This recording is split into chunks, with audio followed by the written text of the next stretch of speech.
Joining us now to discuss this latest development further is Dr. James Kim, a research fellow from the Asan Institute for Policy Studies. It's good to have you back on the show. Thanks for having me. So, as laid out in that report, this is Kim's fourth visit to China. He visited in March for the first time, but he also visited in May and June, right before and after his landmark summit with President Trump. Now, the timing of this latest visit comes as anticipation and speculation about the second North Korea-US summit builds as well. So, can we safely assume that this is why Kim has gone to Beijing to discuss this possible summit? Yes, I think given the history that you just talked about, along with President Trump's latest statement regarding this matter, I believe that working level talks are back on to arrange for a second summit between President Trump and Kim Jongun. The move also sends sort of a message, or it certainly looks like there's an appearance of close coordination between Pyongyang and Beijing about these issues as well. So on many fronts, I think Kim Jong-un's visit serves many purposes for North Korea. As you mentioned in that report as well, the Chinese and North Korean media sources are saying that it was in fact Xi Jinping who invited Kim Jong-un this time to come to Beijing.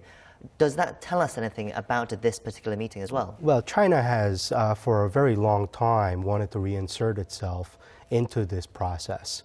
But given that President Trump has wanted to approach this issue from a bilateral angle, China has not been involved in any six-party talks framework.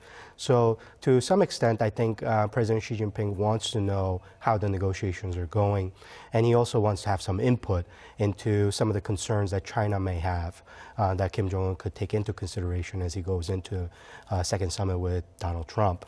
The second issue here is that, and this is debatable and arguable, but China could have potentially more to gain from these talks than North Korea, given the implications, the geopolitical implication of U.S. presence on the Korean Peninsula and in the region. So China may want to sort of go beyond the nuclear issue to talk a bit more about U.S. projection of its power in the region. And President Xi Jinping would probably want Kim Jong-un to consider that issue a factor as well as he goes into talks with Donald Trump. Donald Trump had said recently that the U.S. is currently in negotiations with North Korea over the possible summit locations. But I think perhaps some of us, took it with a pinch of salt that we weren't sure whether this North Korea-U.S. summit was really going to happen soon, as Trump had suggested. But do you think this meeting now in Beijing suggests that it really is going to happen quite soon? Well, for much of December, almost all of December, I think we were in a holding pattern ever since North Korea canceled the working level talks towards the end of November. But the turning point came with Kim Jong-un's New Year's address, where he again reiterated his willingness to enter into a dialogue with the United States at any time to discuss the possibility of denuclearization. And so that was a reassuring point, and followed by this meeting only 7 days after that announcement, along with President Trump's statement that working level talks have started about the second summit, all suggests to me that there's a likelihood of a second U.S. DPRK summit somewhere within the next 2 to 3 months. The question now, I think, is Kim Jong-un is in Beijing, but what is he trying to get out of this visit as well? And you also mentioned that this could be good for Beijing. What is Xi Jinping really looking to get out of this? What groundwork are they laying out for this U.S. summit? Well, two things from Kim Jong-un's standpoint. One is obviously de facto sanctions relief, without China actually coming out formally to say that they are, not participating in the international sanctions. So trying to get more concessions from China on the sanctions part. Second possibility is any kind of economic assistance that China can provide in order to further Kim Jong-un's goals of realizing the dream of economic development in North Korea. It's part of his legacy, and it's what he's laid out for his leadership. So on both fronts, I think a lot of the carrots that he could gain out of these meetings would be some form of an economic incentive. For China, it's beyond economy, and it's, as I've mentioned before, it's about the geopolitical implications of the U.S. strategic presence in the region. So, you know, the THAAD missile defense system in South Korea, the USFK troop placement in South Korea, along with in Japan. So all of that, I think, is are stuff that China would like North Korea to bring out in these meetings and trying to get some concessions from the United States about. Trump has previously accused Xi Jinping of meddling in North Korean affairs like this, specifically influencing the North Korean leader to play hardball in negotiations. I mean, how do you think Trump will react to this particular trip now, coming at this timing? And do you think his concerns actually have a point, though? Are they based in some sort of reality, do you think? There's some data that's coming out, and which is relatively mixed, about how closely China is participating in the international sanctions. But formally speaking, I think Secretary Pompeo just had an interview on CNBC where he argued very strongly that China is a willing participant, that they are not going to treat this issue as an issue that's linked to some other issues, like, for instance, the trade competition that China has with the United States. So for now, China's official position on this particular matter is that they are going to abide by the international sanctions regime to put the pressure on North Korea, to bring North Korea to the bargaining table, to get North Korea to denuclearize. From the United States' point of view, if they see any moves in China or in North Korea that suggest an unwillingness to come to the talks or unwillingness to enter into negotiations on denuclearization, they would become, I think President Trump will become highly skeptical about China's role and whether it is, in fact, participating in the pressure campaign that the U.S. is leading. So overall, having these kinds of talks is not a bad thing for President Trump, but in terms of whether or not having these talks leads to actual positive outcome from the United States' point of view in terms of denuclearization, I think that's the key that he's looking at. Interestingly, at the moment in Beijing as well, U.S. representatives are in Beijing to discuss this trade disputes and negotiations with Beijing as well. So, as we mentioned, Trump has accused China of using this trade war to make life more difficult with the North Korea situation. I mean, but as you said, the Pompeo has reassured that China have reassured the U.S. that it's not the case.